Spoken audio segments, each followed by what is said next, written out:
بسم الله الرحمن الرحيم. الحمد لله رب العالمين، الصلاة والسلام على حبيبنا محمد وعلى آله وصحبه أجمعين. بشتياني الله جل جلاله أتينا خزمة تفسير سرتاي سورة أنفال. تفسيرك كرت يكين كومرك بابتي لخوي قلتوا باس يكين إن شاء الله ببيتو أنا لباري ودوين. طبعا سورة أنفال سورة مدنية، قالين سورة مدنية يعني لشاري مدينة دابزيو، وفيش يوتري سورة البدر لبروي راس وخلد دواي جنگي بدر دابزيو. فيش يوتري سورة الجهاد لبروي الصحابة كان بيشو يبسن بو جهاد لسردمي خوانا عن خوين دو بسر يكتريا وبسلش كرا كان يشيانا عن خوين دو وسيناوي هي بلام أو ناويك رسول الله صلى الله عليه وسلم لي ناو ولا مصحفها جيجير بو تثبيت بو بريتيالا سورة الأنفال. طبعا كلمة أنفال لا نفل وهاتوا نفليش بمعنى الزيادة دي للغة والله لاصطلاحها أنفال بريتيالا أو مالو سروة سامان بابرين كرس جنجيو أو بابتاني كلا جنجا يجري لدوج منكت أو همي بيوتري أنفال جاء دواء أو كجنجي بدر طواوة بين أو غنيمة دسكوتانا كوا كريتو صحابة كان لنيوان خويا أنا خلاف ينتيك ولا باري دابش كردنيو وكو ابن عباس فرمي لجنجي بدرة جنجا كانوا يعني ما تشينا بيشو بيرا كانوا يعني مش بشتانا بينو سربرشتي تانكين فرمي دواي كجنجا طواو جنجا كانوا تيان أبي زورترين باش بو إما به بروي جنگەکە بە زۆری ئێمە کردومانە پیرەکانی جوتیانە بێ زۆرترین بەش بۆ ئێمە بێ لەبەرەوەی ئێمە نەبووینایەوە جەنگتان پێ ناکرا لە پێشەوە. ئەفەرمێ بەو شێوەیە کەوتنە با بڵێن مناقەشەی و بابەتە لە نێوانی خۆیانە هەتاوەکو خەبەر گەشت بە رەسوڵ الله صلى الله عليه وسلم ورسول الله صلى الله عليه وسلم فەرمانی کرد کە لەبارەوەی هیچ نەڵێن و دابەشی نەکەن. أو بدوای ماوەیەک بەڕا ئەفەرمێ هاتین پرسیارمان لە رسول الله کرد صلى الله عليه وسلم لەبارەی ئەو دەستکەوتانەوە کە چی لێکین ئەو لە جێی خۆیەتی و دانراوە چی لێکین. ئەفەرمێ رسول الله صلى الله عليه وسلم وەڵامی نایەنەوە تاوەکو ئەم سوورەتە دابەزین و سەبەبی دابەزینەکەشیەتی و ئەوە ناوەکەشیەتی. سوورەتەکە بەچی دەست پێەکە يسألونك عن الأنفال. يسألونك أو كي سؤالكاك صحابا سبب سؤال كردنەکەیان چییە؟ سببەکەیەوەیە کە نازانن ئەو دەستکەوتە چۆن دابەشکەن. ئەوەتە ئەمە تەطبیقکردنی ئاەتی الله جل جلاله کە فەرمێ فاسألوا أهل الذكر إن كنتم لا تعلمون. ئێوە پرسیار بکەن لە ئەهلی ذیکر ئەگەر نەزان بوون لەبارەی حکمی بابەتێکەوە بۆیە حکمەکەیان هێنایە وەلای رسول الله صلى الله عليه وسلم. وتطبيقكردني آتي كترك الله جل جلاله فەرمێ فإن تنازعتم في شيء فردوه إلى الله والرسول إن كنتم تؤمنون بالله واليوم الآخر. أجر يولا اشتكى راجعوازيتان هبو بيجرنو بلاي الله رسول الله صلى الله عليه وسلم أجر إيمانتان بالله بالرشد وعيها بويا اعتيادي لو خلافة حكم كان جرايا ولاي رسول الله صلى الله عليه وسلم وبرسياريان لرسول الله كده. وأجر بروي تماشاي قرآن بكي برسياري صحابة كان بو رسول الله صلى الله عليه وسلم زور كم زور نية الصحابة برسياريان كم بو رسول الله صلى الله عليه وسلم. والمنى يسألونك عن المحيض، يسألونك عن اليتامى، يسألونك عن الشهر الحرام، يسألونك عن الأهلة، يسألونك عن الألفات. يعني قد تماشى بكي لم سربو سري قرآن وزام حفظ جار وبيز جارة برسيار لرسول الله كراوة صلى الله عليه وسلم لباري أحكامه. أما جيبوا شيء ولما فرمنا ما جيبوا كالصحابة أمتي عمل بون أمتي يكبون كردار يعني كردوه أمتي برسيار وقسنا بون بوشي أمتي كردار بون وأمتي برسيار وقسنا بون لبروي هم قرآن هم رسول الله صلى الله عليه وسلم بخوي هوش داري بيدابون لباري برسيار كردني زور وقسا كردني زوره آية من هي كقدغاك برسيار زوركي لا تسألوا عن أشياء إن تبدى لكم تسؤكم، أن تسألوا عنها حين ينزل القرآن تبدى لكم. أيوة أنا إيمان تاني هنا برسيار ما كان لباريش تاني كوكي هشتا آيات لسريدانا بزيوه هشتا حكمكي بيان نكراوه للان الله وجل جلاله وقربيته ايوه بتانا بزخت حكمكي بزانن بيج وقت بيزانن او كانت الله جل جلاله عقوبتنا ابو حكمكي قرص دابا زين تسرتانو تسؤكم تطبيق كرنيشي بو وقرانا بقرصه ابيته هنا راح بنتان وبرسيار ما كنت الله جل جلاله خير يكاتو بوتا ويا إمام عمر رضي الله رحمة الله إليه أي فرمو لعنتي الله لو كسيك برسيار لباري اشتيك واكاك هشتا روي نداو بيزنا كاتو برسيار لباري اشتيك وبكيك هشتا روي نداو كابراي جبلاي ميموني كريمي حرام برسياري ليك لباري بابتك وكروي نداو ميمون بيه فرمي وبابت روي داو فرمي بلا فرمي سيوم خور روي داو سيوم اخوار روي داو انجا حكمك يبي يعني قروينا دابه نابي حكمك يبلي عبد الله كوري عمر كابرا اكدب ولا برسياري لي كاله باري بابته كوديسان كروينا داو بيله سيون ديم بخواروي دا ولا نخروينا دا ولا دي بارو بدا انجا ولا برسياري كي لما او وقت مش بفيرو دا كجوابتينو كبراسي امانه همي اماجي بو اوي كتب ودنيه برسيار زور كي لباري بابته كانوا ورسول الله صلى الله عليه وسلم بخوي فرمو إنما أهلك من كان قبلكم شي كسرة مسائلهم على أنبيائهم ومتاني بيش وشي لنا يبردن زور برسيار كردن يعني لبيغمبران يعني كوايا كرد حكم قرص دابا زيد سريان دوات إلا باري بابا تكانوا إنسان تابت واني ضرور نبي برسيار نكا هرشنا برسياري كلا الشوازكاني فيربوني علم إنسان ببرسيار هتواني علم فير ببه عبد الله كوري عباس لي برسن شون أوهم علم فيربوي أفرمي كان لي لسان سؤل وقلب عقول أفرمي بو فيربوم كزباني كمهبو برسياري دروستم بيكر وضليكي شمهبو أول ماني خزن أكلنا أخويا وري أكل لبري أكل يعني برسيار كان بو شيبو بو علم بو وعلمك شملنا أخوما خزن أكلت بويا عبد الله كوري مبارك رحمتي الله إليه أفرمي يك لكلي لكاني علم بريتيالا حسن السؤال بتواني برسيار بكي بلان برسياري تشاك برسيارك كبرهمي هبه كسودت فيه بقى يعني برسيارك كضرور به برسيارك كحكم به شد به شرع به نكتاقي كردنا وبه امتحان كردن نوق بابتاني كي بيا كلكشتاني قروي نداوة غلوطات أو بابتانا أو حرام برسياري لبارو بكي بلا مجرد برسياراني تركبوا شوية أو دروس يويش كشيء كينية شكر رسول الله صلى الله عليه وسلم فرمي فإن السؤال دواء العي يا فإن دواء العي السؤال فرمي درماني نزاني شيء برسيار كردنا برسيار توفير بويا ليرى شابه شي دس بيكا أم برسياريان هنا وبولايتو أي رسول الله صلى الله عليه وسلم لباري شيء لباري أو ثروة سامان وغنيمة ويك قلت أنا لكافر كان حكمك أي شيء حكمك أي بوشيء قل الأنفال لله والرسول بيان بلا حكمي أما بو الله ورسولك يدي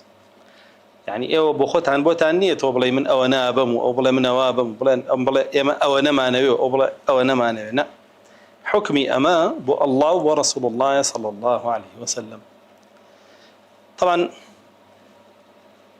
همو حكمه بو الله ورسول الله همو حكمه بو الله ورسول الله صلى الله عليه وسلم بو يبينين لقرآن أو بابة الزور جختي لسكرة أطيعوا الله وأطيعوا الرسول أطيعوا الله ورسوله كي سهل لم أتشابه خوي يتبردما كطاعة بو الله ورسولك يتي طاعي مطلق بو الله ورسولك يتي لدواء أو طاعي مقيد معناها أو بو همو كسيكا همو كسيكي ترى طاعي بكي طاعكي مقيدة بشيء مقيدة ديسان بطاعي الله ورسوله يعني كاتي جوري علي كسي أكي كأو خوي جوري علي الله ورسوله أو لمعصية شابه هيك شيء ويجور عليه كسناكي لا طاعة لمخلوق في معصية الخالق رسول الله صلى الله عليه وسلم وأفرم ويفرمي رسول الله صلى الله عليه وسلم تو بيان بلا حكمي أو ما لبو الله ورسولك يتي أوان شون يتي دابش كردين كان بيشان أدن وتيتان أجين وفيرتان كان وأوان دابش يكن بسرتان عشان فرمي فاتقوا الله وأصلحوا ذات بينكم يكن بابتي بورون كردنا وكحكمي وبابتبو الله ورسوله أنجد واتر فرماني أن بيكا بشي بتقوى الله فاتقوا الله أنجد واترش فرماني أن بيكا بشي بإصلاح زيد بإصلاح بين فرمي وأصلحوا ذات بينكم طبعا تقوى الله جل جلاله لأكا فرمي فاتقوا الله يعني اجعلوا بينكم وبين سخط الله وعقابه وقاية أو تفسيرك لنيوان خوتان ولنيوان توربوني الله سزاي الله يا چی دابنين پارێز بەندیەک دابنێن شتێک دابنێن کە بتان پارێزێ ئەو شتە شیە بریتە لە گێڕانەوەی حکمەکان بۆ الله و بۆ ڕەسوولەکەی لەوانە حکمی چی حکمی ئەو ماڵە زیادەیە ئەو ئەنفالە طبعا ئەنفالیش ئەوە تاکەیەتی بەڵام ئاگادارن و بیستوتانە کە وەختی خۆی سەدام لعنەتی ئەڵڵای لێبێ میلەتی کوردی ئەنفال کرد و ئێستاش کەسانێک کە سوکاریان لەو جنوبە بۆ خۆی لەژێر خۆڵ و لمی ئەوەیە هێشتا نەشدۆزراونەتەوە ئەو بۆ مناڵ و گەورە و پیر و ژنی هەمووی کوشت و دێهاتەکانی هەمووی داگرت و ماڵ و سەر و سامانیانی هەمووی محاصەرە کرد و ئەو بابەتەی کە ئەو کردی لەژێر ناوی ئەنفالە هیچ پەیوەندیەکی بە سوورەتی ئەنفالەوە نییە کابرا خۆی عەلمانی بوو کافر بوو هەستا بۆ ناشرینکردنی دین ناوی سوورەتێکی قورئانی بەکارهێنا ئیگنا هیچ پەیوەندیەکی بە سوورەتی ئەنفالەوە نییە هەر وەکو چۆن ساڕوخی خەیبەری ڕەوافیض هی مشریکین هیچ پەیوەندێکی بە جەنگی خەیبەری یەهودەوە نییە هیچ پەیوەندێکی بە غەزوەی خەیبەرەوە نییە کە ڕەسوڵ الله صلی الله علیه و سلم کردوێتی یا هی بەدر هیچ پەیوەندێکی بە غەزوەی بەدرەوە نییە بۆیە بابەتانە ئێمە ئەبێ ئاگاداری بین شەریعەتی ئیسلام لێی بەریە کە کۆمەڵێک لە كفار ولا مشركين عشان استغلالي أو ناواناكن واستغلالي وبابتاناكن دابرين بسر كومالك حادثي لا إخوانا وكومالك بابلين كاروباري إخوانا وأقداري وبابتبن كباسي سورة أنفالكن أو أنفالي صدام يتبرشاتا لعنتي الله إليه كابو هتا لنا أمولاتا أبو يهوي بابلين باليك بو سورة أنفال لكاتيكا كسورة أنفال برية لي أو يعقلي هبي مسلمان به أزاني سورة أنفال لو بابتا برية ودورة بيفرمي فاتقوا الله يعني لنيوان خوتانو الله جل جلاله لنيوان خوتانو عقوبي الله جل جلاله وقاية دابنين بارز بندية دابنين بتان بارزة وقاية كشية يطاعي الله ورسولك يدي طلقي كوري حبيب رحمة الله إليه تعريفي تقوى من بو كاكتشية فرمي بريتيا لويك أن تطيع الله بريتيا لوي يطاعي الله بكي جل جلاله على نور من الله ورجاء ثواب الله يطاعي الله بكي جل جلاله بنور يقلع الله يعني ببيع علمنا بجهلنا بعلم يقلع كتاب ولا السنة تو يطاعي الله بكي أبو شوي بجوان أو نورك أي بوشي بيكي نيتك خالصا شي به الله جل جلاله باداشت لسري بداته فاشان فرمي وأن تترك معاصي الله بنور من الله مخافة عقاب الله تقوى بشية كمي بريتيا لو يجورا علي فرمانا كانوا قد غكرا وكاني الله بكي جل جلاله كالكتاب وسنة هاتوا وهدفي شيء وبك الله جل جلاله وجه باداشت بداته ولا سري وشيكش خود ببارزي لمعصيتي الله جل جلاله يعني لشكاندري فرمانا كاني وشكاندري قد غكرا وكاني خولو بارزي نفرمان بشكيني جاب جينا كيتو بشجوي بخير قد غكراوي جاب جينا كيتو بشجوي نخير دور كورولي أما شون بكي على نور من الله يعني ببرشاوروني لقرآن ولا سنة بوشي بكي لترسي سزاي الله مخافة عقاب الله والتقوى إنسان كاوي جاب جا كل أخويا أو إن شاء الله كسيكي متقي كواتاقر بيتو تو يطاعي الله نبي متقينيت وكسين يوجناك متقيني باشا وكسي رازقونيا متقيني وكسي زمان ودعاني نابارزي متقيني كسيكي چییە لبرانبر كسي متقيا جيمانه كسي فاجر مانه فاسق مانه كسي فاجر كسي فاسق وبهشتيش بو كيا ما ذكروا ومتقي كان ما ذكروا فاجر وفاسق وكافر ومنافق كان ما ذكروا واگر بيتو تو هول بي خود بارزي لشتي خراب بلان بلاي من القران والسنه دوري ناقرم القران والسنه دوري ناقرم بون ولا دستور وعرف وعادات وبابتان وري وتور متقين اذا بالله القران والسنه دوري واگر بلاي من اي كم امشتانا جرى علي القران والسنه كم بلام يستمعكم لا اجر باداشتي الله يعني جل جلاله لا يبالك ورخوم حزكم كسيكي باش وش هربا متقي كان حسابنا بطماع هبه لو ناس نعمتي الله جل جلاله كبدا سيبيني كبهشت بهمان شي واقر كسيك بي لمعصيتنا قريته متقيني واويك الله رسول الله صلى الله عليه وسلم بمعصيتي عندنا وتوش بمعصيتي نزاني بونوره او هر متقيني واقر بيتو لترسي عقابي الله جنبه بل كل ترسي عقابي دنياي به يا كزيك الرياباز بي او ديسان هر متقينيت واتا تقوى هم توحيديتيا هم سنتي هم توحيديتيا هم سنتي ولا همان كاتيشا دور خروي الريابازي شركي شلا انسان معناه كيدي كافر فاتقوا الله يعني يوبوش يوبن كطلق كري حبيب رحمتي الله إلا بيه يفرمه وتقواج وصيتي الله جل جلاله وهم بنوران وهم إنسانك ولله ما في السماوات وما في الأرض ولقد وصينا الذين أوتوا الكتاب من قبلكم وإياكم أن اتقوا الله فإن تكفروا فإن لله ما في السماوات وما في الأرض وكان الله غنيا حميدا الله سبحانه وتعالى فرمه شي لزيو أسمانا كان هم ملك الله وإما بو أواني بيش إيوش ككتاب مان بيعون بو إيوش همان وصيت مان كردوان اتقوا الله تقوى الله بكن جل جلاله هو قال بيتو تقوى الله نكن والله سبحانه وتعالى بينيازل ايوه و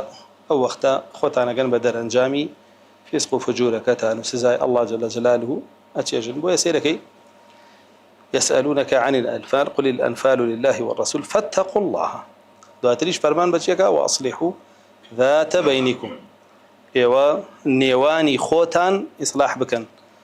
يعني او دنيايا نيوانتان تيكنا براسي امرو حتشي نزاع كان هي بين لنيوان خلقيا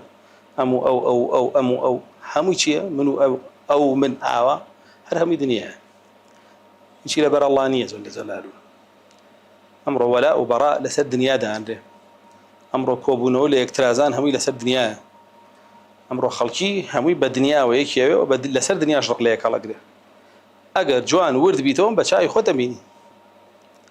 حرك جوان بشاو كان يخذ لنا وهم انسان كان يبين يعني خلق هي خلقي زور رقيليتي لبر سيارك يشاك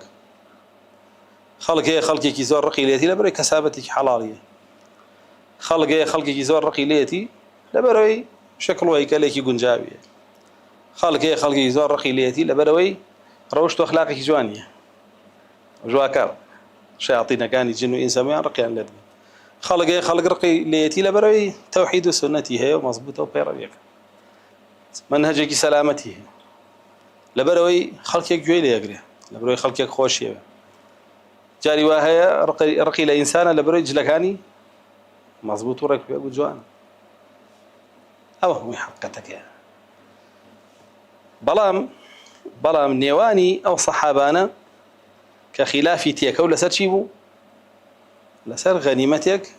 كلا جنگيكي قوريك لا كروايا قرتوي انا يعني او غنيمتك كبخويني خوتان قرتوتانا كبشيك للدنيا نبيت هوين تيقداني نيوانتان ايوا ابي بردوام هولي شيبن شاكا كايد لنيوان خوتانا جاء قاعده كمان هي فرمي العبرة بعموم اللفظ لا بخصوص السبب آية كان القرآن كذا بزيو حتى قيامة مسلمانان قريته ما بس هر أوانني كلو كاتان للصحابة كان باشا ويم آياتي ما قريته مسلمانان لنيوان خويانا ببردوام هول بن شي بكن إصلاحي نيواني خويان بكن إصلاحي نيواني خويان بتشي كان بويكا نهي لن هيت كليني هيت يبكي أما يكن دو أجر كليني تيكو زو سارجي كان ئەمە دووەم. سێم ئەگەر بە خۆیان ساڕێژ نەکرا هانا بەرن بۆ یەکتری کۆ ببنەوە لەسەر ساڕێژکردن لەو سێ قۆناغەتیا پەڕ ناکە و ئەبێ هەر ساڕێژکرێ نابێ بهێڵڕێ ئاوا بمێنێتەوە چونکە ئیسلاح و صلح خەیرە و جگە لە ئیسلاحی شەڕە الله جل جلاله فەرمێ والصلح خەیر صلح خەیرە لە نێوان موسڵمانانە کەواتە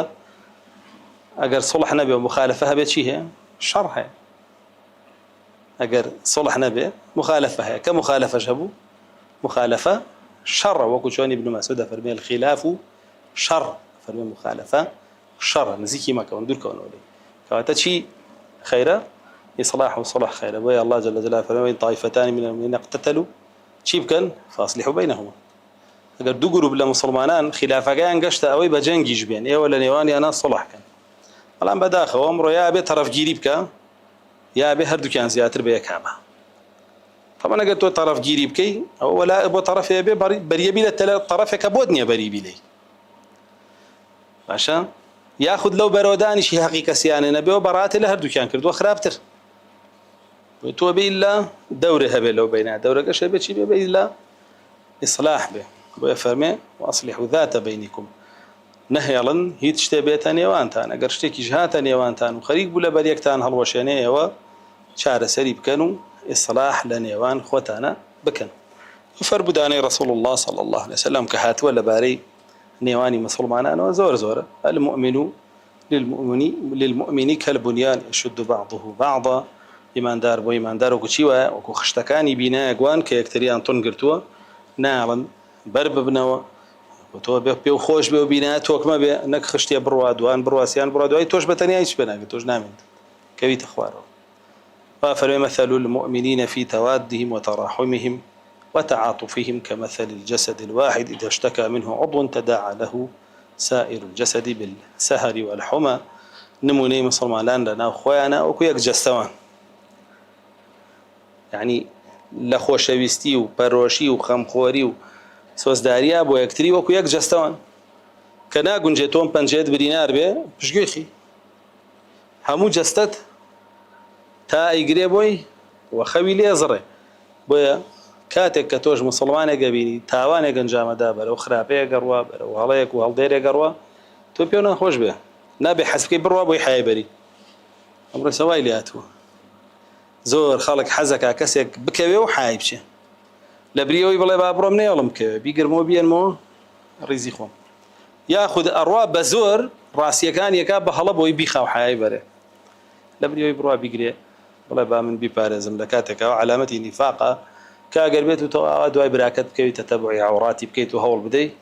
لێ بدەیت و بیخەیت و فەضحی بکەیت ئەوە علامەتی نیفاقە و رسول الله صلی الله عليه وسلم بە کەسێکی ناوەبا كآمن بلسانه ولم يدخل الإيمان في قلبه بزبان إيمان يناو بلام نشو تناضل يوم ويفرمي وأصلحوا ذات بينكم يعني مجال نين أو دنيايا كويتان يوانتان واتان ليبكا رخ ليكتري هالقرن واتان ليبكا سنجر ليكتري بقرن واتان ليبكا دواي عورتي يكتر بكون ودواي كمكوري يكتر بكون بلكو مشغولي كامل كردني يكتري بالنق مشغولي روخاندني يكتري باش أنا فرمي وأطيعوا الله ورسوله إن كنتم مؤمنين وجوا علي الله بكن وجوا علي رسول الله بكن صلى الله عليه وسلم أجر إيمان دار كواتنا جنجة تبلي من إيمان دار وجوا علي الله رسول الله ناكم يجوا علي الله ناكم يجوا علي رسول الله ناكم يجوا علي الدشان ناكم أو يكلم من جوا علي الله ناكم كافرة أو الله رسول الله ناكم كافرة وش الله هي شان ناكم الكافرة أو الله أوانك مو غيري أوانك مو مشركة تو بس جرى عليه ودوانك أو معنى لا إله إلا الله لا إله إلا الله يعني لا أطيع إلا الله ومحمد رسول الله يعني لا أطيع إلا رسول الله وكو خالق هر الله جل جلاله خالق ما يطاعيه كم لنا مخلوقات شاء أو ذاتي الله جل جلاله فرماني بيقدر يطاعي كم رسول الله هروا يطاعيه وجهكم ولا قيامتي شابيتونا جولتها برسياري ودوانت لنا كان أبو العالي رحمة الله إليه فرمي الرجل قيامته لا تزول قدم عبد يوم القيامة حتى يسأل عن اثنين كي هيج كسي لروجي قيامتها ناجولة حتى وكو دو برسياري لنك كم يانشيا هردوكي نصي قرآن هردوكي نصي قرآن ماذا كنتم تعبدون پەرستنەکانتان بۆ کێ بوو؟ دووەمیان چییە؟ ماذا أجبتم المرسلين؟ هەر کەسە و چی وەڵامی پێغەمبەرەکەی خۆی داوەتەوە ئەوە لا إله إلا الله محمد رسول الله. تۆ لە قیامەتە پرسیارە لێکرێ لەبارەی دوو کەلیمەیەوە چۆن بووی لە ئاستیا، چۆن بووی لە ئاستیا بە ظاهرت بە ڕووکەشت و بە باڵتینیشت، کاڵین ڕووکەش مەبەسمان زوبان و کردارە، کاڵین دەرەوە ناوە و ناخیشت مەبەسمان دڵ و دەروونت. وە تۆ بێ هەوڵ بدەی أبو شوبي طاعي الله ورسوله كيف الله سبحانه وتعالى فرمي لسورة آل عمران قل أطيعوا الله والرسول فإن تولوا فإن الله لا يحب الكافرين. بيان بلي طاعي الله ورسوله كيف كان أجر بشتيان كذا يطاعي الله ياخذ يطاعي رسول الله ياخذ يطاعي الله ورسول الله صلى الله عليه وسلم بيك شو لو سي حالة يبرناك هو كافر والله سبحانه وتعالى أو كافراني خوش نابه واللي رج أفرميتي أطيعوا الله ورسوله إن كنتم مؤمنين، يعني إن كنتم لا كافرين لا تطيعونه.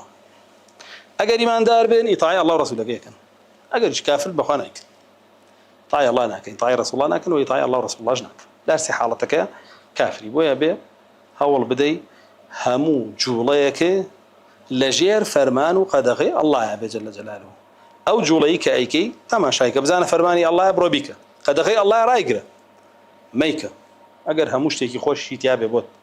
چکە بەڕاستی خۆشیەکەی هەرو دقەیە دوای تەواو بێ دوایی لە ناوەچ بۆچی خۆشیەکی کاتی بە هەشتێکی هەتا هەتایت لە کیس بدات و لە دەست دەرچێ. پاشانە فەرمێ إنما المؤمنون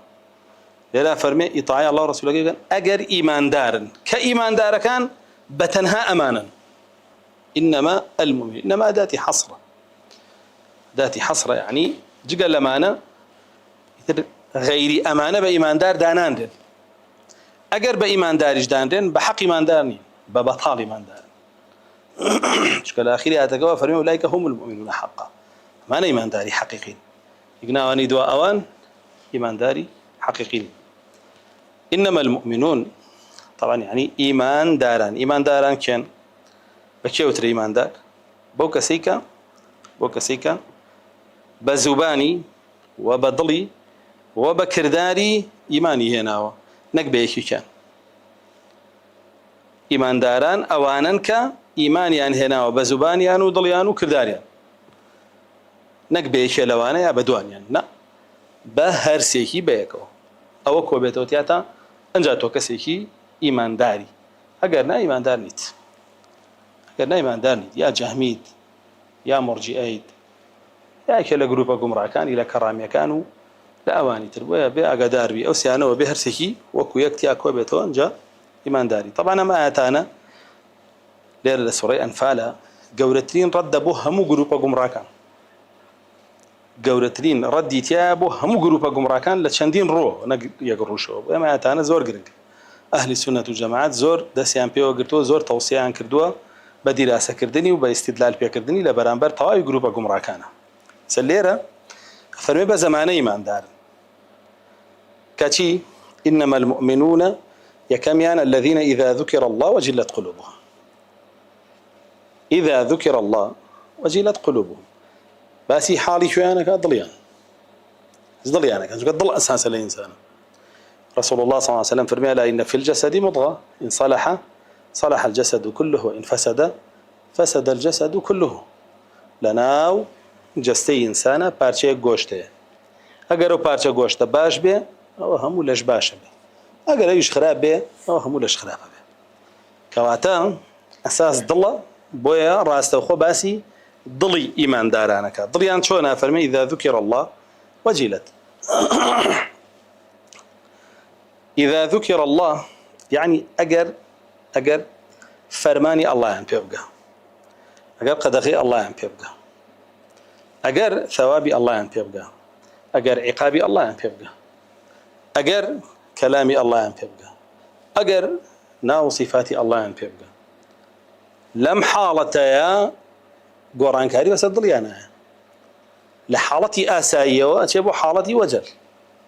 وجلت علماء فرمون أو ضليك أكبت النيوان ترسو أميده خوف رجاءه دو بالنا رهيبو إنسان كبيكاتا عبدو عبداتي بك ترسو أميد بۆچی عەبدایەتی الله هەڵەبژێرێ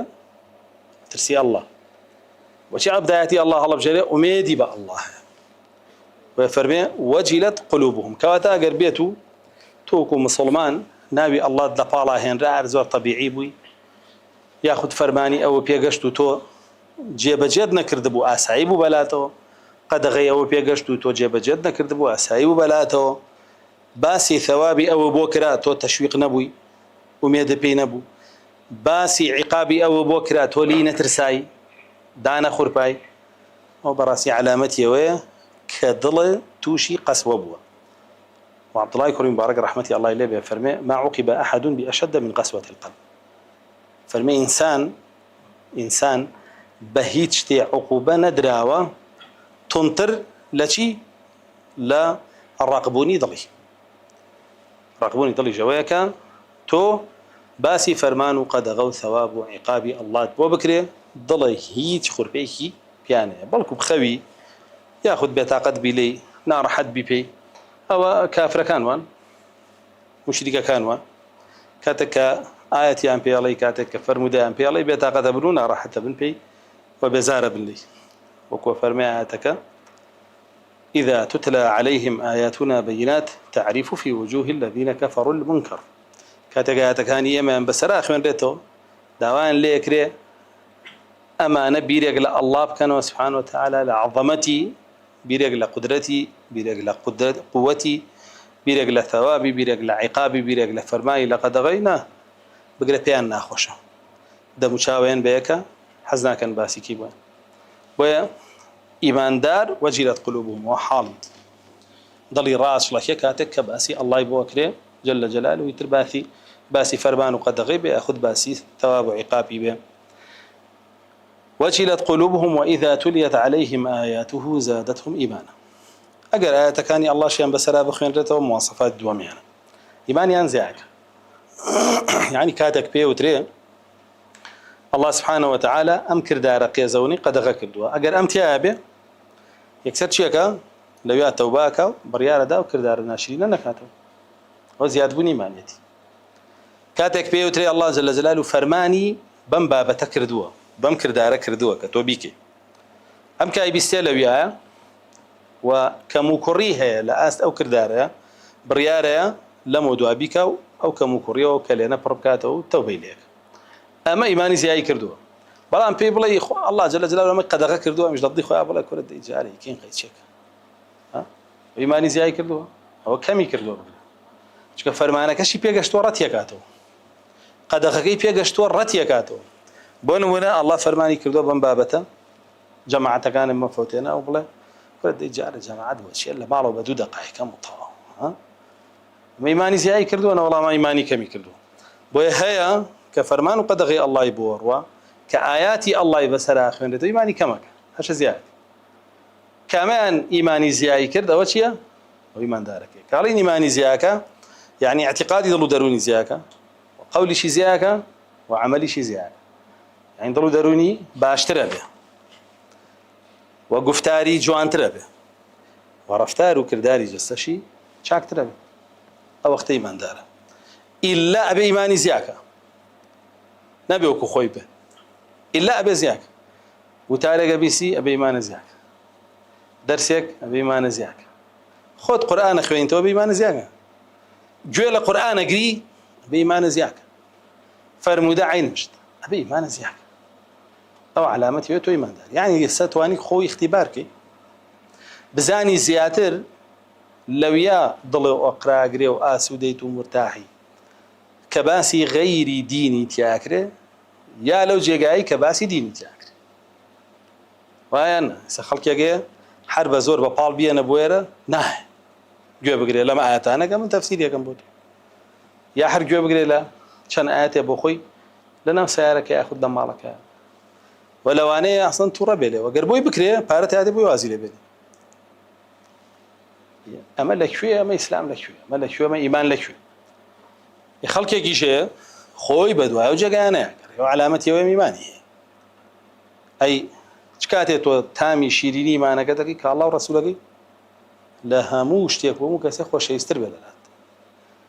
چ كاتي تو سلماندوتك الله ورسولك لها مشتيك ولها مو كسك خوش يسرى لا كبكلام يوان تواسو دبي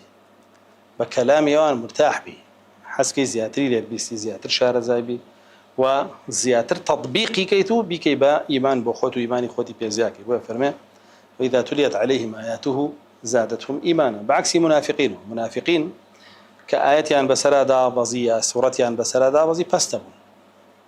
يحسبون كل صيحة عليهم أكثر عنده أوه لقال إيميتي طبعا لقال إيميتي وآيات حديثيان بتشي زاني بوسر خوان بظلم يعني وإذا ما آيات حديثيان ظلم لا معك فشتيان تيك أم يخافون أن يحيف الله عليهم ورسوله عندما آيات حديثيان ظلم أبو يعني مترسية زاني لسر خوان آيات حديثيان بخطر زاني لسر خوان وجاري وابو خراب تربون كاتكان بيوترا أيو أبي لمولا أهاشكي وكشون هناك اسبيالي أوش تمك وآياتي لسر على داخي توريكم هم تو بدرونا خاطو تجاتونا قد جاتي الله كا قلت آياتك وبيوت بلقت شي تجاتي الله كا يتوناكا حل يا لقل تو مين تو كشيني لقل إذا كشي لقل آياتك قريش ورسول الله تا الله جل جلاله فرمي قد نعلم إنه لا يحزنك الذي يقولون فإنهم لا يكذبونك ولكن الظالمين بآيات الله يجحدون زين تو بيزار بوي بقصيت قريش بس بخا قريش لقلتو يعني لقل الله يعني لا يتكاني وبيزار إنكاري أتكاني وكان جهاتي أتكاني وكان وكافر مشرك حقيقتي أنا الله جل جلاله لسورة التوبة فرمي وإذا ما أنزلت سورة فمنهم من يقول أيكم زادته هذه إيمانا كانت السورة دا وزيات دا وزي خين راي وبسن مسلمانانا منافقة كان كإيماني بمزياي كبدو فأما الذين آمنوا فزادتهم إيمانا وهم يستبشرون أواني إيمان دار إيمانيان زياي أكر ومجد بخشبون بو أهتانا بيانا قوش يعني ياند أخي فرماني تري الله ما أنبوها جل جلاله بتطبيقي كينو أجري زيادة ما أمدسكي بيانا قوش قد غير الله ما أنبوها سبحانه وتعالى بعد سيليه الجرينو أجري زيادة ما أمدسكي عواد الخوش أبون بي شون كانت تمناي أجري أنا كربلام منافقة كان شون بو فأما الذين في قلوبهم مرض فزادتهم رجسا إلى رجسهم وماتوا وهم كافرون منافقة كان كضليان نخوشي نفاقي تيابو بيسيا كينا ضليان زيايك قيزونيا كان زيايك يعني لداخي تو واكم لمولا من زياتر واكم أو وازم لن يجرينا أو وازم أو من هرجو لو ناقرم أو من هر قرآن ناخر أو من ناس بلا حديث أو من هر واز ديني لداخل أو من لداخل توريش متاش أو من لداخل تو ليش كم لاعب أو من أو منافقة كان أو أنا جاء ما بردوام بلا سرو كوايلي هاورق إلى آيات وحديث بردوام بلا سرو خرابتنا بيتا فرميتي وماتوا وهم كافرون بكافر يمري بس يرقي الآيات وحديث سرنجام بكافر يمري بويا قدار بآيات وحديث بيتو إيمان الزياكة أقر كميكا قرأك لي بسرت ساقر دي قد بين ليرى آيات كان باس شيمان بوكا باسي عملي ظلمان بوكا باسي قولي ظلمان بوكا قصي ضل وكرداري ضل كافر إذا ذكر الله وجلت قلوبهم وعملي ضل قلبه كرداري ضل وإذا تليت عليهم آياته زادتهم إيمانا وش قولي ضل وأقربين زادتهم إيمانا بسي هم إيمانا هم ضليانو هم زبانشيانو هم كردارشي دعاء فرمي وعلى ربهم يتوكل وهم إيمان دارانا توكليان بس بكي بس بقى الله جل جلاله وعلى ربهم يتوكلون وجار مجرورة وجبوا حصرية يعني توكليان بس بقى الله نال يتوكلون على الله على ربهم أنجهدوا أن يتوكلون هيري باشو بيشيخا بوي بيد ولا توكل بقى الله نبي بكسيناك وقلت شون لسورة فاتحة شالي إياك نعبد وإياك نستعين حاشي ويوا إيما بس تو برسين وبشتيش بس بتو بس ما هيش كسي كينا بس توكليش بالتيارات علماء فرمون هو الاعتماد الكلي على الله والثقة به هو تعريف إمام أحمد أبوي فرمون بالتيالا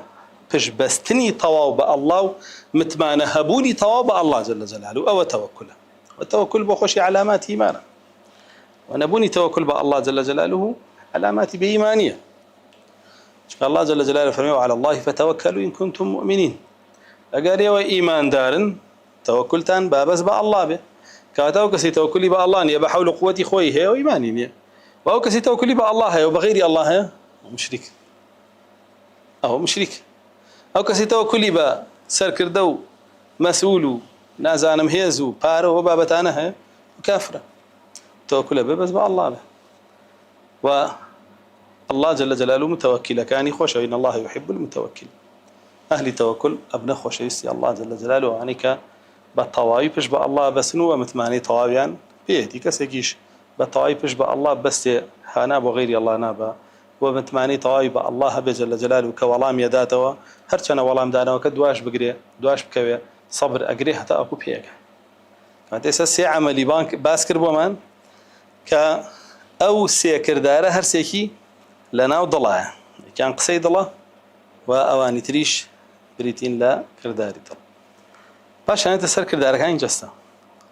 الذين يقيمون الصلاة ومما رزقناهم ينفقون دعاء باسي ناو إيمان داري كرنا أخي كرد بس درويك يقيمون الصلاة كلمة إقامة بكاري ناو الراوستابون بسر نيجو حسني بصري باسي كان فرمي إقامة صلاة بريتيالا شي بريتيالا الحفاظ على وقتها كاتكي ببارزي وعلى طهورها نيجو دزنيجو خوشوردن وباكيتيكي ببارزي وعلى جماعتها جماعتكي ببارزي وعلى أركانها ركنكاني كبجستايكي ببارزي وعلى خشوعها خشوعكي ضلي شتيا بارزي أو إقامة صلاة أم بينشتا لنويجا تو أبي هر بينجي ببارزي كاتكي باكيتيكي جماعتكي أركانكاني قولي فعلي مانه بزمان وبجستا أكره وشيش خشوعكي ولا ضلاه أو إقامة صلاة كفرمي الذين يقيمون الصلاة يعني أم إيمان دارانا كأونا ويانا دروشيان وايا نويجا كان يانا باريزن نويجا كان يانا لكيو دس بيكا لداغربوني كاتكي وهتاوك سلام دانوكي بينشتا أو بينجي كباسماك هر بينجي بجواني أباريزي أوالا نويجا كي درجي أو إقامة صلاة نهات وبلا يفعلون الصلاة لقرآن أو اشتنابيني نويجا أكن بإقامها تو شتێکیش بەسەریەوە قائم بی ناڵی هیچیت لێرە دەست دەرچێت هیچیت لە کیس بچێ قال يقيمون الصلاة يعني ناڵن هیچ بەشێکی نوێژەکانیان لە کیس بچێ لەوانە نین عن صلاتهم ساهون وأنا ويلي بۆ هەیە فويل للمصلين الذين هم عن صلاتهم ساهون يعني نوێژەکانیان ئەپارێزن قائمن بەسەریەوە نەک گوێی پێنێن هەندێک لە نوێژەکان لە کیس بچێ هەندێک لە پاکێتەکەی هەندێک لە کاتەکەی هەندێک لە هەیە گوێناتێ کاتەکەی هەمووی ڕوا لە ئاخیرەوە دوو دەنوک لە زەویەکەیە کە ڕەسوڵ الله صلی الله علیه و سلم سێ جارە فەرمیوە نوێژی منافقە هەشە پێش کاتەکەی خۆی کە ئەوەش دروست نییە إن الصلاة كانت على المؤمنين كتابا موقوتا نوێژ لە سەر ئیمانداران کاتی دیاریکراوی خۆی هەیە بۆ نییە پێشەوە بیکەی بۆچی نییە کە دەرچوو بیکەی بۆیە بینین ئەفەرمێ ئیقامەیەکەن واتە هیچ شتێ لەوانەی ضایع ناکەن هەموویە پارێزن باشە ئاگادارین لە نوێژەکەیانە چیاڵێن ئەگەر نەزانێت چیاڵێ با نزیکی نەکەوێت لا تقربوا الصلاة وأنتم سكارى حتى تعلموا ما تقولون تا نەزانی چیاڵێ لە نوێژەکەتان نزیکی مەکەوە وەکو چۆن سەرخۆشی نابێت نزیکی کەوێت بزانین لە نوێژەکەتا چیاڵێ زەلامێ نازانێت چەند ڕکاتیش کردووە نازانێت چی ژەڵێ ئەمە نوێژی کردووە خەتەرە بەڕاستی ويا فرمي الذين يقيمون الصلاة يا فرمي مما رزقناهم ينفقون لهرشي كبيمان بخشيون أوانيش أبخشن لهرشي كبرسق بيمان داون أوانيش أبخشن علماء فرمون بيونديكي بقوتها لنيوان نيجو رزقه نيجي لن جالب أبو رزق نيجي أبيته هو رزق بسرع برجع رزقيش أقدار من مادي ماني ومعني ماني لو أنا بارو سرود سامان وبابتانا بن لو أنا علم ومعرفة وأخلاق وأدب ورزق ديانة وإيمان وبابتانا بن ومي رزقه بوليرة بدواي بابلين نيجاتشي هنا مما رزقناهم ما رزق يعني وكبلا يقتون يشخين برزق خوته هلا الله جل جلاله ولا سورة طه فرمي وأمر أهلك بالصلاة والصبر عليها لا نسألك رزقا نحن نرزقك فرمام كبك سكار نيش بكن وبردوامش تو باتي كروليان بيدنا على مبروخو رزقي خو دابين كرزق عادي يمه ليرش ديسان نيجو رزقه بسيته وبيكو وبراسي أو آتشك لسورة مريم فرمي أضاعوا الصلاة فسوف يلقون غيا. غيا علماء بطنق بوني جيان باسيكن أيش بطنق بونوي رزق كان بويا تركردني ليش جاري واها بيته هوي لنا بردني رزق روزي بويا نكي أجر كسابتي كر الله جل جلاله بسر يا رجاندي لبر أو كسابتا تونيو جكد قرنجي بيانا دي إهمالي تيابكي يقناء الله سبحانه وتعالى اللي تقرده يلقون غيا أضاعوا الصلاة عبد الله كوري عبازة فرمي لم يتركوها وإنما أضاعوا طهارتها ووقتها وركوعها وخشوعها ضاعها على بس يونبو يوجد كان وازلي هنا بل كل كم كوريان تيكرت لا باكيتك لا كاتك لا خشوعك لا أركانك لا لجماعتي لا أنا كم كوريان تيكرت ويباجك كان بشيدا بطنق بونوي جيان لها نار حد بوني جيان لها وقولترين نار حد بون نار حدي كروكات جيان إنسان تضييق رزقه كم بونو كود بونو رزقي ويدو أنا بيوندي أم بيك وهي فما رزقناهم ينفقون لهمو أواني بيا من داوا بخشن إنساني من دار بها والبا لهموش تيك كهيتي ببخشه شكا همي الله جل جلاله فرماني بيا كردوي لي ببخشي أو مالو سروت سامان فرماني بيا كردوي وكو زكاة لي ببخشي أو فرضة وكو زكاتي أموال فرماني بيا كردوي وكو زكاتي فطر ديسان لي ببخشي وش فرضة فرماني بيا كردوي وكو نفقية واني لبندستان لي ببخشي وش هالفرضة لسنة لهمان كاتي شامانة فرضيشن أجريشن همي بأجر بود فرماني بيا كردوي وكو زيادة صدقات إيش ببخشي باشا لعلم ومعرفة أو بابتانا فرماني بيا كردوي تو أمر معروف كينه هلا منكركي أو كايزاني بخلقي بقيل القرآن والسنة شارزها بخلق فرك يبلغوا عني ولو بقينا لمن قراءاتي يجبه لا شكل شيء ودعتنا كتو تبسمك في وجه أخيك صدقة مسلمان بيجي رد بقشين روبي صدقية أجربت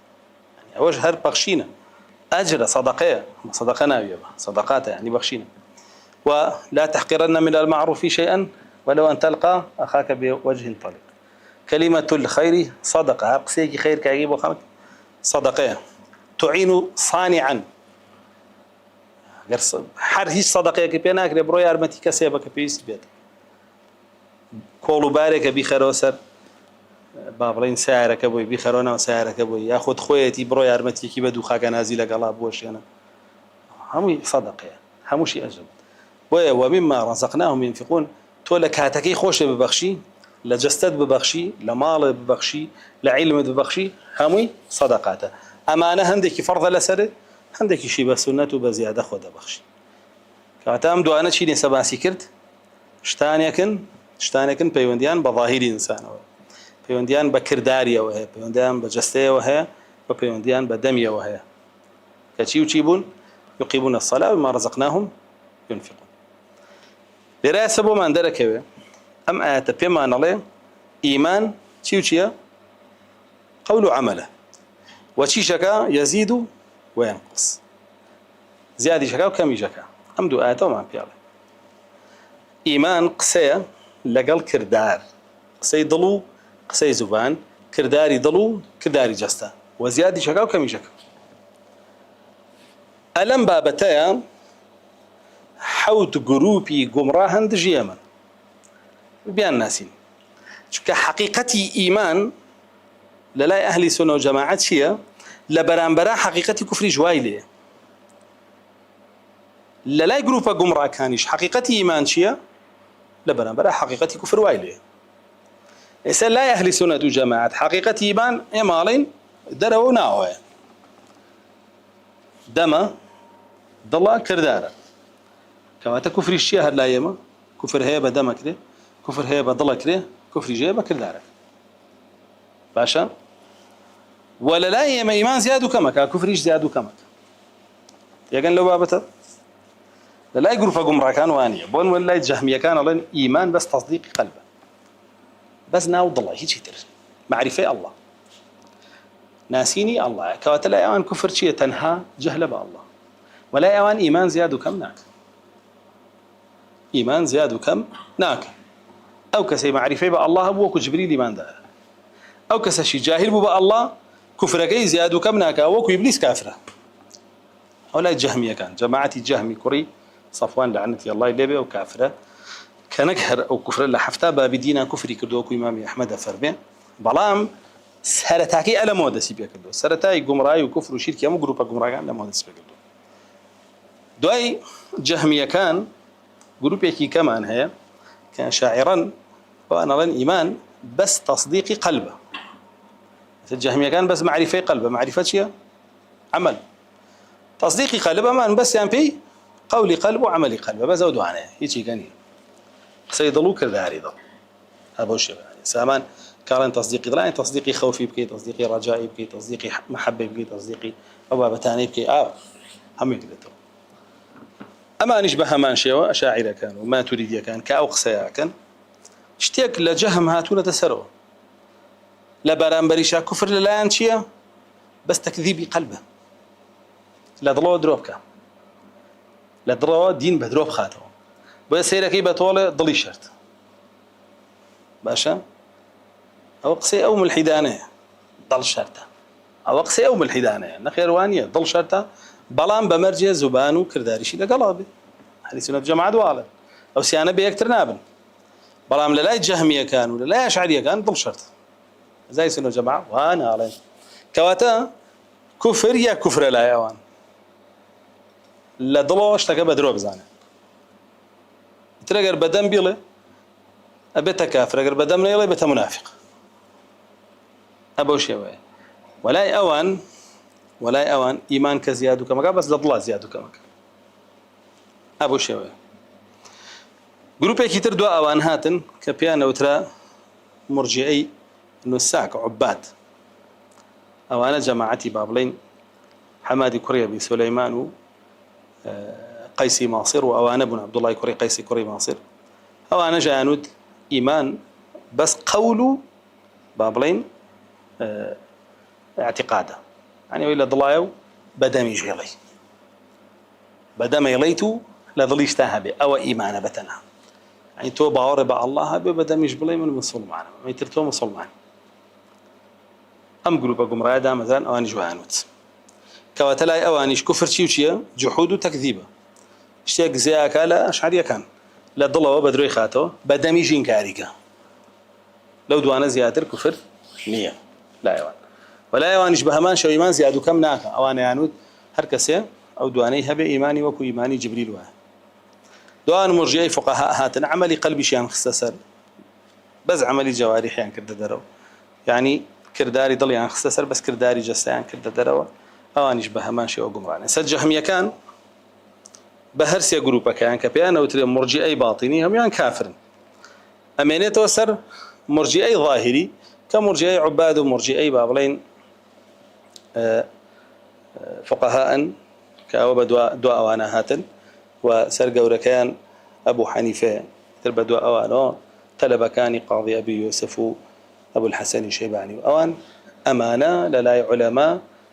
مبتدعا توشي بدعب لمسألة إيمانة كافر نكرهه هيك كسيلة سلف مرجئي فقهاء كافر نكردوا بس مرجئي باطني جهمي كافر كراو أو بابي زان بس مرجئي فقهاء كاس كافري نكردوا بلا ما زاني أجر قول كان لا إيماني شاء بدعة شيء رد من أحدث في أمرنا هذا ما ليس منه فهو رد كريته وأرنا جيري لله الله جل جلاله لدواء أمان كرامية كان جماعتي محمد كوري كرام يعني عندي إيمان بس قصيدم كابراك بدمتي مسلمان حاروتي لا إله إلا الله يتجد باشطن قد كافرناك محمد كوري كرام قصيك بقصيه وبيا منافقة كان يقولون آمنا بالله واليوم الآخر بلا بهشتاب بيا أمش لا علماء كافر كراوة أبا كافر زان راوة كابراك فارس بولا خراسان بولا إيران بو هو قمرعي هنا دوات الله خراسان در كراوة هذا بصروا لو ناخوي ونكردو هندك كاس دواي كوتو ادعاء ويكرك حديثي لا حديثي جرايا وأم بابتانا أما جروبي كانم بو أما جروبي شوارم بو أماش جروبي كتري قمراء لمسألة إيمانك كرام يكان بون شين كوتو كاني محمدي كوري كرام لا مذهبي أواني شا كفر بس لا شيا كوبته هذا قسا عم بدم كفر كان جا كافر جناب بكردار بيك بدل بيك كافر نية كجيني لا وان إلا بدم بيك كفر يبكى أنجا كافر ولا لا أمانة هم يعني إيمان زيادو كمين أكرت لكاتك آيات كافر من زادتهم إيمانا إيمان ينزعك يعني كات إيمان زيادة أو كم يشكا بلغي زورو إجماعاتي سلفي زول لسرد شرح كني كتابة كان أمي بس ما كردوه من ناس ما تفصيل وما بس تفصيل كذني آياتك أنجا جروبي ترشيمان هي لجمرة جروبي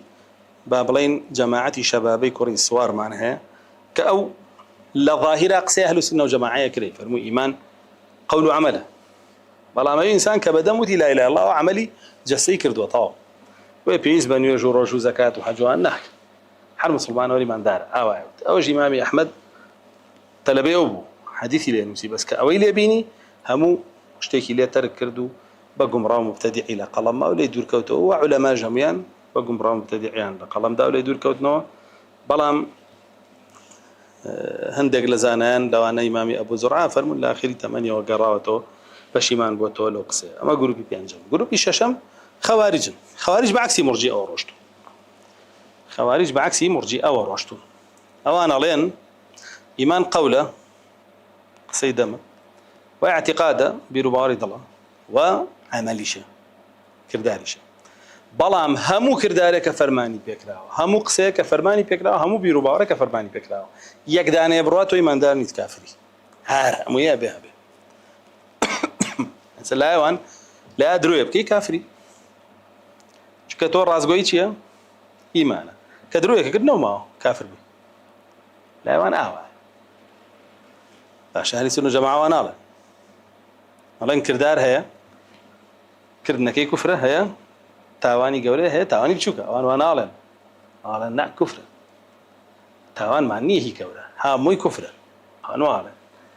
وعلين شكاندني فرمان هي كفرة شكاندني فرماني جاء تاواني قولي شكاندني فرماني جاء تاواني بشوكا وانا أعلن همش كاتكي همش كاندني فرمانك كفر إنسان الذين بات الدرو بدوا أوانا كي هاو معتزلة هاو أوانيش بهمان شوي أوانا لين هروك خوارج علن علن إيمان همو فرمان كان وهمو قدق كان بلا ما أنا لين أجر يك فرمان بشكيني ياخذ قدقيك أنجام بدا كافرنا بيبي بلا مسلمانش نعمله واضح علن لمنزلة بين المنزلتين لأن يوان هردوش أنا يلين فاسقي ملي يعني يلين فاسقة درت شو الذين بلام لنا ملي إسلام ما هو يعني لنا ودينا ما هو بلام لنا ومسلمان أخوانا ما هو وبيلين فاسقي ملي منزلة بين المنزلتين أو قصيا كان كقصياش قمراية جوازيان شيء لقى الخوارج بس أميل الدنيا إجناب قيامة هردو كان الله ناوي كتواني كي جوراك تحت على جهنم لا قيامة بس للدنيا خوارج على كافر أمان نا كافر نابيو فاسقي مليو لنيوان كفر إيمان لو نيوان منزلة بين المنزلتين يعني أو معنى كيدي وأم جروبا قمراء نام دوانا بهمان شيء وهردو كان الله إيمان زيادو كمناك قال أنت وزيك براهم يرشدوه هذا زيادو كمناك أو قاعدة بيربا ولا هرجنا عندك المعتزلة على زياكا بس كمناك بس زور بيان لقلوان كزيادو كمناك لكاتك هرهم جروبا كان هر حوتيان كيسبا اسمع كرقمران سلي شيواون لا يندا ولم دينا وهندك يان بو كفر رشتون بطاوتي اللي تشون الدرو هندك شان اقل لبازني مسلمانان شاماب نوبا مبتدعي وبقمراي معنا بون لم لا خوارج ولا ما انهيلنا لنا اهل بدع بلا معتزله بهي كفر تريانو شون الدرو الاسلام ولولاش مرجئي فقهاء علماء انهيلنا لنا اسلام بلا هربيان لن اهل بدع وهي شيشان او ايمانيان لي ورنا كده شو ايمانك بدعيه بدعه شيء رد ضلاله في النار فنصف المدير رسول الله رد كراته قمرايه لا اقرا اما سيئه منيه كي اشكالي هي لقلم باب بابرواته ولا فرمدكاني رسول الله صلى الله عليه وسلم وابرواته ولا اجماعات سلفي صالح كي شكي خوي لقال اوانا قال يا مني يا ما او ما نتوكا اوانا باش أنا آياتك هنا فرميشي أولئك هم المؤمنون حق فرمي أواني أبمشي وين لا والله وباسمك ئەمانە ئیمانداری حەقیقی نەوانی کە ئیمانداری حەقیقینی کەواتە ئەوەی ئەڵێ ئیمان بەس معرفەی ئەڵڵا ئیمانداری حەقیقی نییە ئەوەی ئەڵێ ئیمان بەس تەصدیقی قەلبەوە ئیمانداری حەقیقی نییە ئەوە خۆی هەڵواسیەوە بە ئیمانداران ئەوەی ئەڵێ ئیمان تەنها قول و عملی قەلبەوە ئیمانداری حەقیقی نییە ئەوەی ئەڵێ ئیمان قولی لیسان و قولی قەلبە ئەوەش ئیمانداری حەقیقی نییە ئەوەی ئەڵێ ئیمان هەموو تاعات و هەموو قەدەغەکراوەکان لە معتەزیلە و خەوارج ئەوانش ئیمانداری حەقیقی نییە ئیتر یاخود داخڵی کوفر بوون یاخود ئیمانێکی خۆیانیان نوقسان کردوون ئەم ئیماندارانە کە ئاوا بە حەقیقی ئیماندارن ئایا لەناو خۆیانە هەمویان لێک پلیان نەخێر لەهم دەڕەجات عند ربی پلە بەندین چکە ئیمان خۆی شوعەب و مەراتیبە ئەهلەکەشی لە ناویاچین پلە بەندین سێ پلەن لآياتي ترى الله جل جلاله باسي كله ثم أورثنا الكتاب الذين اصطفينا من عبادنا فمنهم ظالم لنفسه ومنهم مقتصد ومنهم سابق بالخيرات سيبلان هيا أنا لمرتبي واجبي إيمان يعني واجبات إيمانوي وإلا سريت يوم يجيب جيك باشا لمرتبي أصلي إيمان عفوا أصولي إيمانوي وإلا سريتي همويتيا ونشكانو هشي أنا لمرتبي واجبي إيمان واجبات إيمان ويجب جيك هشي أنا مستحبات إيمان هم يجب جيك ولا مرتبي إيماني كامل وإيماني مستحبة أو بلكاني أنا هم يكبلني بنصياتك كباسي كردوه جاء ابن عباس فرمي ظالم لنفسه يحاسب ويعاقب وفرمي مقتصد يحاسب حسابا يسيرا ثم يدخل الجنة سابق بالخيرات ويك إيمان كامل كيه فرمي يدخل الجنة بغير حساب ولا كتاب بغير حساب ولا عذاب بمحاسبة بعذاب أخرتنا بهشتو لا يجروب جمرة كان مراتب أنا بنيني لا مرجئة هم يوك ويقوى لا خوارج بيك توان هم يوك ويكليه لقال معتزلة هم يوك ويكليه ويوان ترافبوا مراتب أنا جناكن ومراتب أنا جهن كأهل إيمان تيايا لدنيايا شون آوا بلا بندين لقيامتي شالنا وبهشتا هر آوا بلا بندية بن رسول الله صلى الله عليه وسلم فرمي لبهشتا صط بلا هي ولا نيوان هر بليك ور بليك تريش صط بلا الله جل جلاله بو مجاهدين داينا يعني مجاهده لبليك يا مجاهد لبلي سطع برسر ابو شيو مجاهدان جميعا ليك بلاني هي لنا ونوال نو اشتا لنا وحوتا اوي تري تخوارو تاككي هشت حصتك اروى جهر بليكيش بو بليك الرسول الله صلى الله عليه وسلم بس كدو كافرمي وكوشي يكتربين شلون تو اسير يكدرو شاوا بيني لا اسمان اروى ابو شيو امبلي اهلي وبلاني تربين لغرفه كاني انا باسمان او انا برزب لك يعني يتر بو صط بلا وبو هزار بلا حسابي بكي هر حسابنا كده ويا رسول الله صلى الله عليه وسلم فرمي قال داي باش تنكرت لا الله جل جلاله داي في الدوسي اعلاب كان شو مكاني باج ليه وهلا قلب بلونترين شيني بهشتو سقفك عرشي الله جل جلاله وبيغمرانه وصديقين وشهداء وصالحين بيان له عشان فرمي لهم درجات عند ربهم ومغفرة ورزق كريم ومعنى اللي خوشبوني الله شان بوها وشيك شان بوها رزق روزيكي زورو بريزيج لاي الله جل جلاله شك رزق اگر كريم به بوكيش به بو اهلي كرم جبه وكيش بي انا بخشه كريم بي انا بخشه الله جل جلاله بخويا الكريم بو له كرمي خويا رزقك زور بر لكرامت أبخشي بأهل كرامتك أهلي بهشتن ولتاوانا كاني شان خوش بيس أقر بين وسر باس كاني أهلي إيمان أواني كبوشي وإيمان دارن كباس ما كر وكو أهلي سورة الجماعة تقريدي كردوا أمانة مغفرتها عن قريتها ولا تاوانا كانيا كبكوريا كانيا أن الله لي خوش به